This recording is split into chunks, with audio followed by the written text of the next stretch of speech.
The Baltimore Ravens pick up the fifth-year option on outside linebacker Odafe Oweh. We talk about that, the state of the Ravens pass rush, and so much more coming up next here on this episode of Locked On Ravens.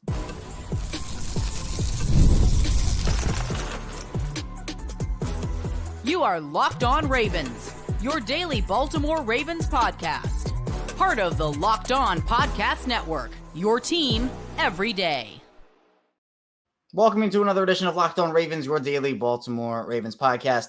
I'm your host, Kevin Oestreicher of Ravens Wire, here with you on the Locked On Podcast Network, your team every day. Thank you so much for being here, making Locked On Ravens your first listen each and every day, or in this case, the afternoon. We're free and available on all podcasting platforms. That includes in video form on YouTube and audio form, wherever you get your shows 5 days a week, of course, of daily Ravens content, Monday through Friday, news, analysis, updates, the whole 9 yards there. So be sure to subscribe and follow along. Again, it really helps out, and I really do appreciate all the support here on the channel. Today's episode of Locked On Ravens is brought to you by Monopoly Go. I admit I have a competitive side, and it's a big fan of Monopoly Go, the mobile hit twist on classic Monopoly. Join your friends and download Monopoly Go now, free on the App Store or Google Play.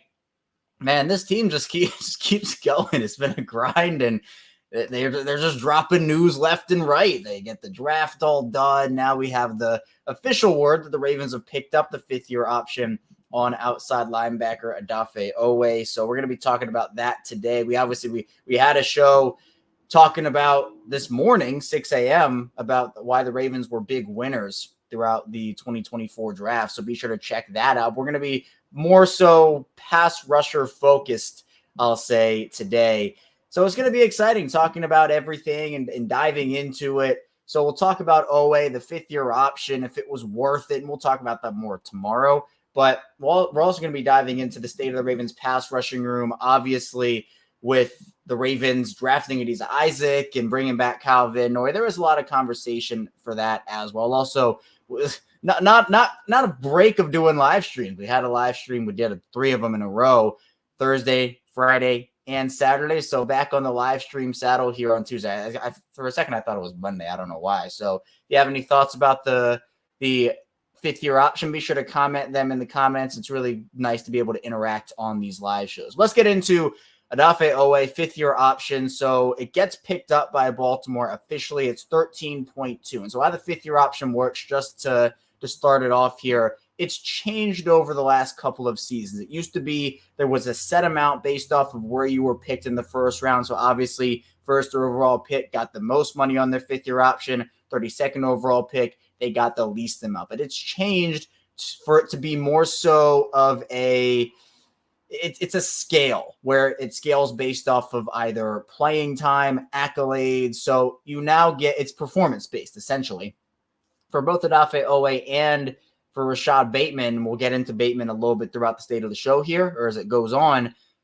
Both those guys were on the basic plan, essentially. So what that means is they did not hit the playtime incentives to get that money up a little bit, didn't hit the accolade incentive either. So Oweh's fifth-year option comes in at 13.2, or right around that $13.2 million range. Now for Oweh, just pulling up his stats very quickly here, you look at the fifth-year option, 13.2. Well, what do his stats say about him? 99 career tackles, 13 sacks. Obviously was drafted in the first round of 2021, so he's entering his fourth year as his fifth-year option stuff goes. So 13 sacks in 3 years, not necessarily. I mean, look, when you're talking about sacks, there is the metric of sacks that I think gets overblown in a sense where, and it's just the way the NFL is, people view pass rusher success for the most part just off of sacks alone. Right? If you're a really productive pass rusher, you have to have the sacks. That's what constitutes that. I personally don't believe in that. I think sacks are a part of the equation, but how does the guy hold up and run defense? How does he set the edge? Can he have coverage ability? Does he get pressure? Are there quarterback knockdowns involved? Obviously, the end goal is sacks, but for Oweh, I think there is a little bit more than meets the eye just in terms of the box score. Essentially. Now, you would have liked for him to have a better second year. I think he had the sophomore slump a little bit, but I think we saw him improve in year 3, and that gives me hope on what Oweh can end up doing. I have Taurus checking in saying, love this, let's go Oweh. Joe checking in saying, love it. And I see that with, the quarterback sacks, Joe, 100% agree with that in terms of, look, everybody digs it, right? So I agree. Both Joe and I have Taurus are loving this move, and I like it as well. We see the edge rusher department. We'll talk about this more on tomorrow's show, so be sure to check that out. But you see the edge rusher market. We talked about it even on today's show for 6 a.m. The edge rusher position is a premium position, right? There are a bunch of premium positions throughout the league. Edge rusher is one of them. So you pick up Oweh's option at $13.2 million. And let's say he goes out there and has a breakout year. Let's just say it's like the Patrick Queen level breakout year, right? If he has that year, he's probably making 18 million, 20 million, 25 million per season, because you talk about these younger pass rushers getting second contracts. Those are usually massive. So you now get this extra year of Odafe Oweh. And if it doesn't work out, if Oweh doesn't have a great year next year or there are injuries, I still think that the potential is high enough to bank on, where, again, $13.2 million in the grand scheme of things, is that a decent amount of cap commitment? Sure. I'm not saying it's not. But I think the risk here and the reward, I weigh them, and I think, you know what, the risk here is a little bit less than the reward. I think the reward can be, you get a really quality edge rusher for another season if he puts it all together. And with Chuck Smith, I think that we saw improvement from Oweh, hopefully with year 2 under Chuck Smith. That will be the case as well. So I think this is a solid move for the Ravens. It personally is what I would have done. And there was a lot of conversation about Rashad Bateman's 5th-year option as well. Obviously, we now know that that was not a thing after he did not report. Essentially, if you missed that, or you're not up to speed with it, Rashad Bateman had a 5th-year option. He and Odafe Oweh were the two that Baltimore had to make decisions on this offseason. But it came out yesterday that Bateman's 5th-year option was actually nullified once he did not report to Ravens camp last year. He had a little thing going on, and he didn't report for the first couple of days he got there, and it was no big deal at the end of the day, but it was very costly. He fired his agent right around that time, so I'm sure it just was an oversight, but it cost Bateman the 5th-year option. So essentially, if they did not extend him, he got that 3-year extension or through 2026. If he didn't get that, he would have been a restricted free agent next year. And the tenders for that, Bateman's 5th-year option was 14.3, because it's also positionally and it's draft position, right? It goes a little bit based off of that too. But again, it's accolades. Can it increase that? But for Bateman, the first round tender would have been, I think, right around $6-7 million. Second round tender, right around $4 or $5 million. So you chop that 5th-year option in half, and there's not a lot of leverage Rashad Bateman has. So that extension is looking better here. I think this, honestly, based off the circumstances, right? Bateman's 5th-year option being nullified and Oweh having the decision, I think that this was one of the better case scenarios for the Ravens. And Oweh's still a good player. I think a lot of people, again, they look at the sacks and say, 13 sacks in 3 years. That's not really great, right? So to me, I just don't see the harm in doing this. Sure, there's a risk that you're committing $13.2 million to someone who doesn't give you the production you're looking for or doesn't take that next step. But that's a risk I'm willing to take, considering if he does take that step, as I mentioned, again, he's probably getting 13, not just the 13, he's probably getting 15, 18, 20, 25. Like that's the market. You talk about corners, offensive linemen, obviously quarterbacks, edge rushers, wide receivers. These players are playing premium positions, and every year in free agency, we see those, oh man, contracts. It's just like you that guy got that money. Like you're talking about those. So for the Ravens, who continuously, again, they like their guys, they like to bring back their guys. This was a move you could kind of see coming from a mile away. There were reasons why they shouldn't have picked it up, right? The risk factors we talked about and just the cap commitment in general. But again, if he pans out, you're committing more cap anyway. So it's like you might as well do it now. And even if it doesn't pan out, you still are losing. Well, if it doesn't pan out, you still have the guy for one more season to see if he can realize that full potential, then go from there. I think the Ravens also, based off of how the Patrick Queen situation went last season, them declining the 5th-year option and everything, maybe they had a little bit of declining remorse where, they declined the option and Queen balled out. So to me, I think that this was just like, let's just not let that happen again. Right? Let's get him under the $13.2 million. Is it a big number? Sure. But the number to me, I mean, how nice would it be right now to have Patrick Queen on whatever, I forget what the number was for him, inside linebacker. I know it was a little bit less, but how nice would it have been to have Patrick Queen on that number, knowing you had it? Maybe it would have nullified a couple of other moves, but you would never know, because Patrick Queen obviously got that 3-year at $42 million extension, or not extension, he signed with the Steelers. But having him and Roquan together for another year with Quinn, another 5th-year option, obviously he played well enough to have that picked up, but Baltimore ended up not going that route. Coming up in the second part of the show, we'll keep talking about Odafe Oweh, also getting into the state of Baltimore's pass rush as well. So be sure to stay tuned. We have plenty to talk about on this live Tuesday afternoon edition of Locked On Ravens. First, the show is brought to you by Monopoly Go. And for me, definitely a competitive side. I definitely have it. I'm not going to deny it, but game off. We got to pause here. Talking more about Monopoly Go. I know what you're saying. Flag on the play. Already talked about that, but there's just so much good stuff in this game. In Monopoly Go, you can team with friends for timed tournaments where you work together to build up each other's boards. The more you win together, the more awesome prizes you unlock. And there's so much to get. Unique stickers you can trade with friends, and complete albums for big prizes. Cool new playing pieces to travel the boards with. Hilarious emojis for taunting friends when you smash their buildings or heist their vaults. Plus, Monopoly Go feels new and exciting every day with constantly changing tournaments and challenges. A ton include their own unique mini games like digging for treasure or a robot Pachenko machine. And there's always new timed events that help you win big, like massive multipliers for everything you win or rent frenzies. There's always something fun to discover in Monopoly Go. So get off the bench. Go download it free now on Google Play or the App Store. Game on. We're back our second segment, Locked On Ravens. Kevin Oestreicher still talking with you here on this Tuesday. Really appreciate everybody tuning in today, making some time for me on a Tuesday afternoon, making Locked On Ravens your first listen each and every day. I love doing these live shows, again, interacting with the chat. I know it's kind of a weird time to be streaming right around lunchtime, but, if you're on your lunch break, appreciate you tuning in live, or if you're just tuning in during work, appreciate that as well. If you missed these live shows, obviously the replays are available for all of them in video form and audio form, so you don't have to worry about all that. But if you want to be a part of the chat, be sure to turn on notifications here so you can be notified when we go live, and also when new videos come out. We're Monday through Friday, 6 a.m. Eastern. I see Rick commenting. What's up, Rick? Saying, come football season, we're going to have a lot of fun. Football is my first passion. Don't get me wrong. I love my Orioles. Yeah, fun, exciting times, Rick, in Baltimore. I mean, the Orioles, obviously, they're doing their thing. But once football comes back, obviously, this is a two-sport town. We know that. And I see Shinobi checking in, saying our defense may potentially be better than last year's. I'm hoping. I mean, obviously the Ravens lost a bunch of talent, right? We can't deny that, but Baltimore did a good job in the draft, filling in a couple of holes. And if they live up to their potential and can contribute early on, that will help a lot.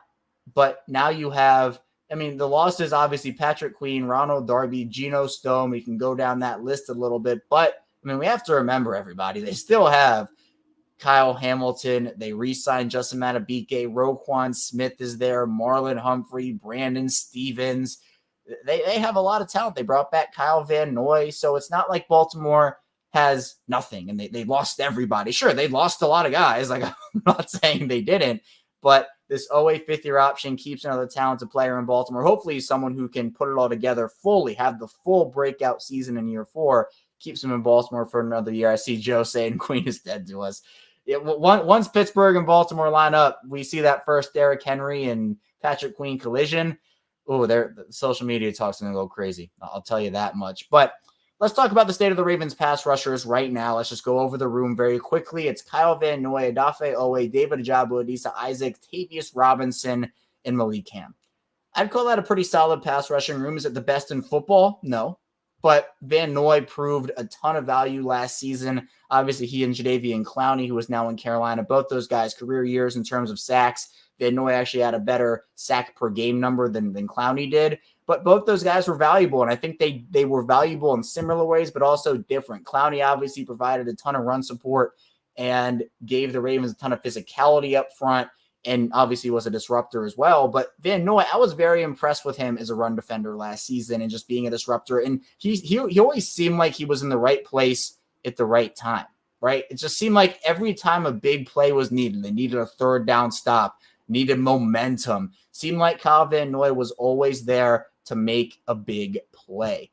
So I like the clutch gene, essentially, that Kyle Van Noy has. You talk about Odafe Oweh, someone who's been working on a couple of pass moves, long arm bull rush, spin moves. He's been working with Chuck Smith, and in the offseason, I'm expecting a big year from Odafe Oweh. I think he put it together. Year 3 was a big year for Odafe Oweh. Obviously had a pretty solid rookie year, but as I mentioned in the first part of the show, definitely did hit that sophomore slump. So to come back in year 3 and have a really good year. Again, sack number is not going to necessarily wow you or anything, but big year for Odafe Oweh. I think is going to be even bigger here in year 4. David Ojabo obviously is the big question mark of the group. Very talented player, super productive when he's on the field too. Forced fumble machine, sack machine, but the injury history is there. 2 years, obviously didn't suffer his first injury during the football season in NFL. It was during his pro day in March back in Michigan, but missed pretty much the entire rookie season and then partially tore the ACL last year. That's a big question mark. You want to bank on the potential, but you can't put all your eggs in the potential basket. And it's the same thing with Oweh, right? The 5th-year option is a good middle ground, essentially, where you're not extending him and giving him $20 million per season because obviously I think he's not there yet, but it's a good middle ground in terms of we believe in your potential. We think you're going to reach it. We're going to pick up this option and give you that extra year. I like the middle ground aspect the 5th-year option does give you. So with guys like David Ojabo, it's like, all right, yeah, we're gonna believe in you. We're gonna believe in that potential. But at the same time, there are other options. I think that's part of the reason why they took Adisa Isaac in the 3rd round. Is just because of, look, if Ojabo goes down, you have somebody who does have NFL-ready traits and NFL-ready production at 7.5 sacks last year at Penn State. But he's someone that if Ojabo steps up, he still has developmental traits that you can have as well. So with Isaac, someone that, again, 2nd-round talent, they get him in the 3rd round at 93. Really great value there. The top 4 of Van Noy, Oweh, Ojabo, and Isaac, if those 4 can hit their potential, I think that their pass rush room is in for a great season. But then you also have some of these X factors like Tavius Robinson. Tavius Robinson coming out of Ole Miss to me was a wild card. I mean, he really was. He was someone that needed a lot of development, but the Ravens played him so much last season, and he held up pretty well. I was very pleasantly surprised with how Tavius Robinson played. Like to play him on early downs, getting him as a bigger body out there. He can kick inside if you need him to. He is that bigger-bodied player. So I think that Tavius Robinson probably has a big role and honestly probably starts the year above Adisa Isaac on the depth chart just because of how he has the Ravens, or how he has picked up the Ravens playbook, first of all, but just how he performed last season. And then Malik Ham. A lot of people were excited about Malik Ham. He had a dominant preseason, made the 53-man, got placed on IR, didn't really get a ton of opportunity last year, obviously. But he's someone that, again, a year in the Ravens systems, is being around the NFL game, could really help him. Now, the other wild cards, I'll say this. There are a couple other players on the Ravens roster that can play off of the edge. Malik Harrison and Trenton Simpson. Both those guys can play edge. The Ravens were kind of training Malik Harrison to be a Sam guy behind Tyus Bowser when Tyus Bowser was still there. And then Trenton Simpson, he had production in college playing off the edge. So you can rotate and move. The NFL, obviously, we know it, right? Positionless defense, that whole opportunity for everybody to play in different spots. Kyle Hamilton moving all around, then bringing him up to the line and sending him back. Obviously, you talk about some of the other players as well, positionless defense. But in my opinion, this is, at the end of the day, a very solid pass rushing group. Now, could they stand to add maybe one more veteran to maybe compete for a spot in camp? We talked about this when Kyle Van Noy, well, actually, even before Kyle Van Noy was re-signed, almost about, oh, well, what are the other veterans available on the market? It felt like Bud Dupree was somebody that I personally would be fine with a Bud Dupree, just not necessarily a camp body, but hey, can he go out there and win a spot? You have your 4 locked in, honestly 5, with Oweh, Ojabo, Van Noy, Isaac, and Robinson. Those 5 to me are making the roster. But do they keep 6 edge rushers? Six for edge rushers can be a little bit much. Teams usually like to be in that 4 or 5. Like 4 might be a 1 too few. 5 is, I think, the perfect sweet spot. So if you have those 5 I just mentioned, there's not a lot of room for a vet, but maybe it's a practice squad guy. Obviously, injuries happen as well. Knock on wood again, and you can hear me knocking there, that the Ravens do not get injured and have a very good, healthy season next year. But if there is an injury, maybe a Bud Dupree could step up So what we're going to see, and I see Rick talking about the Ravens' new, he said, I thought you were talking about Devin Leary for a sec, Rick, when you were talking about quarterback. But yes, cornerback Nate Wiggins with the 4.2 speed. Wiggins ran a 4.28. I mean, that's another guy. Can play outside, can play in the slot. It's about positionless defense. How can you help the team? The more you can do, the more areas you can play, the more of an asset you are. That's just how not only football, but sports work. The more you can do, the more of an asset you are to your team. So we're going to see what ends up happening. Rick, I appreciate you tuning in. So you got to go do some work. Appreciate you. Hopefully everything goes smoothly with that. I see Joe, what's the chance Q's boy makes the practice squad with the mini camp invite? Joe, we'll talk about that in a couple minutes when we get to the draft talk, but that's a good question. We'll get to that. The undrafted class, not getting as much love as the regular class. And again, that's what happens every year. But the Ravens did sign a couple of really quality undrafted free agents. But just to round out the whole thing about the Ravens pass rushing room, it's going to be a really big deal for the Ravens to get quality production out of their edge rushers this year. But I do want to just make the point that pass rush is not just on the outside linebackers. Obviously, interior pass rush is a big thing. Justin Madubuike, I mean, look, he certainly proved that last year, didn't he, with what he was able to do? But I'm expecting a huge year from Travis Jones personally, right? Travis Jones is somebody entering year 3. We've seen the flashes. Obviously, the Ravens defensive line group is one of the best in the league. I mean, it's my favorite position on the team personally, with Madubuike, Travis Jones, Broderick Washington, Michael Pierce, Brent Urban. That's a really solid group. Pierce played out of his mind, by the way, last year. Really, really, really good year from Michael Pierce. But again, you got to rely on your interior guys too. Madubuike had his career year, obviously parlayed that into a pretty nice contract for himself. But it's not only about the outside linebackers getting pressure off the edge. It's can you be disruptive on the inside and get that as well. So you have bigger body players. Obviously, Oweh, big traits guy. We know that. He's getting stronger every year. So I think this was the right decision for the Ravens, and we'll talk about that more again on tomorrow's episode of Locked On Ravens. So be sure to stay tuned for that, 6 a.m. Eastern time. Coming up, though, we do have some draft talk to get to. So we're going to be diving into that and a lot more Ravens content. Stay tuned. Again, plan to talk about here on this live edition of Locked On Ravens. First, this show was brought to you by FanDuel. In this playoff time in the NBA and NHL, baseball's in full swing, and FanDuel is your place to bet on every game. Right now, new customers get $150 in bonus bets guaranteed. It's $150 win or lose. Bet on everything from slap shots to home runs to slam dunks, all in an app that's safe, secure, and easy to use. And let me tell you, me being a Denver Nuggets guy, was a very tough series against the Lakers. Jamal Murray saved my life, thankfully. So we can.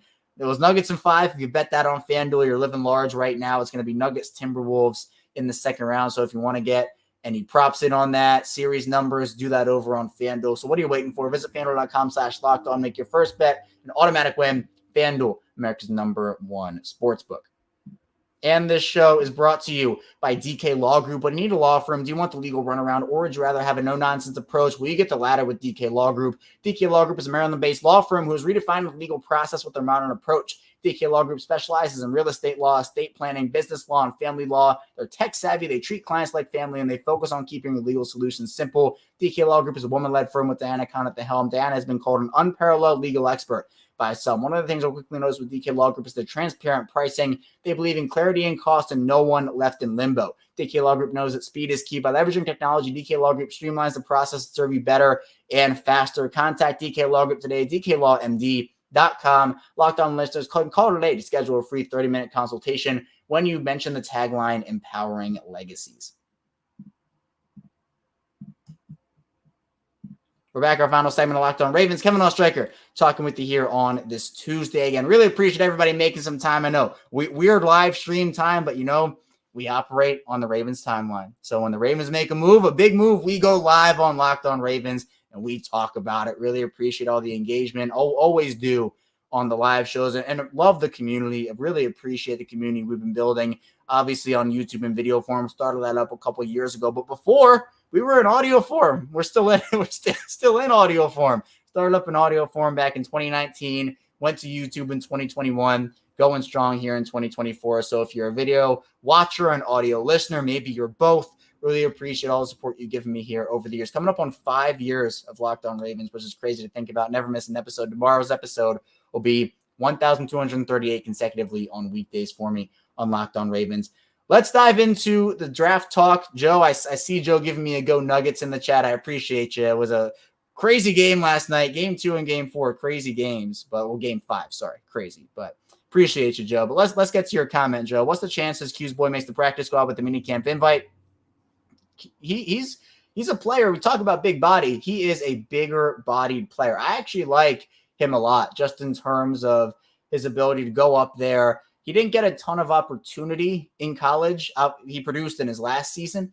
But to me, it's an underrated player. Right? Sometimes these guys get minicamp invites, they impress, and then that's all they need. All these guys need is a chance. And I think with a lot of these undrafted guys, they like Baltimore as a destination because of their success with undrafted free agents. Obviously, there was the long streak of the Ravens having at least one undrafted free agent on their roster that ended a couple of years ago.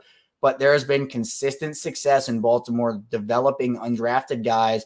And so when some of these bigger named undrafted guys, or even if you're just, looking for an opportunity, you see the Ravens as an option, the Ravens offer you a contract, you look back at the history of, all right, am I going to have a shot to either make the team or a realistic shot to make the practice squad? I think there is a need for those bigger body type receivers. And I think that, again, you talk about the Ravens drafting Tez Walker. They brought in a couple undrafted wide receivers as well. That's kind of the mold they've been looking at. So I think there's a good chance. And I think it'd be a really cool feel-good story, especially for Kadri. And he's worked very hard with his son, and they have a very special bond. So I'm definitely rooting for it. Speaking of which, you can see Kadri Ismail every Thursday here on Locked On Ravens. He comes on, and of course, I'm going to ask him about the whole process over the weekend. But a very proud dad moment, I'm sure, for him. But yeah, the undrafted class, I think Bo Braid, the Maryland safety, was the biggest get for the Ravens. I thought he was going to be the pick for them maybe during the draft, but they ended up getting him as an undrafted guy. The Ravens don't really have a ton of safety depth. Obviously, Kyle Hamilton and Marcus Williams, those are your two, right? One of the better safety tandems in this league. But they lose Geno Stone to the Bengals in free agency, and, they're a Worley still a free agent. So they drafted this Nusy Kane in the 7th round, and then you have a Bo Braid. Wouldn't be shocked, if they're going the young route with a lot of positions, at least it seems like. I don't know how it's going to look in terms of them bringing in anybody in the free agent market safety-wise. I don't even know if they're going to bring in a lot of people in free agency in general. They should. I think they definitely should, at least for camp competition. But if they want to go with Kane and Braid as their two safeties, just in terms of depth, would be a little bit of a risk. I'm not going to say it wouldn't be. But they do have that track record, again, with undrafted free agents. And I think if you're talking about the undrafted guy that has the best shot to make the roster, Bo Braid, to me, at least, is certainly that. But in terms of Baltimore's draft class, I have seen some mixed results in terms of the way it's being received by a lot of people. Again, I'll give my general reaction. If you've been listening to me for the past couple days here, you know how I feel about it. I think Baltimore, they were winners in this process. I think the first 5 picks, even if you want to throw Rasheen Ali in there with the 6th pick, those first 5-6 picks, I think Garrett DaCosta and company hit the ball out of the park. I think they did a really good job. Obviously, wasn't a huge fan of the process of the Devin Leary pick. Felt like they could have gotten a guy in undrafted free agency, but that's just sometimes how it goes, where, I don't know, it felt like to me Joe Milton was the last draftable quarterback. The Patriots took him at 200. Also was a little surprised about them only taking 2 offensive linemen and one of them being in the 7th round. Felt like they were going to go offensive. And that's what I was talking about with Adisa Isaac in terms of them having, 2 picks on day 2. Adisa Isaac, a great player. I think player value. I love Adisa Isaac as a player, but positionally, it maybe could have gone offensive line there. Could have gone wide receiver, but you can't complain about the value that the Ravens got in him and TJ Tampa, honestly, both those guys. You can even argue value for Nate Wiggins or Tez Walker. There was a lot of value had in the first few picks of that draft for Baltimore. I do see a comment from Cam. I want to address it. How much money did Bate leave on the table because of his agent? So essentially, just to break it down, the 5th-year option for Bateman would have been, I believe, around $14.3 million. And since that was nullified, it would have been a restricted free agent after the season. So the tender's first round tender is about $6-7 million. 2nd round tender is about $4 or $5 million, and then right of first refusal, is, I believe, right around 3.5. So if he got the 1st round tender, honestly, he probably would have gotten the 2nd. But for me, I think that, everything that's going on with the Ravens, and it probably would have cut that thing in half. So in my opinion, this was a pretty big blunder by his agent and everything along those lines. So unfortunate for the Ravens and everything going on.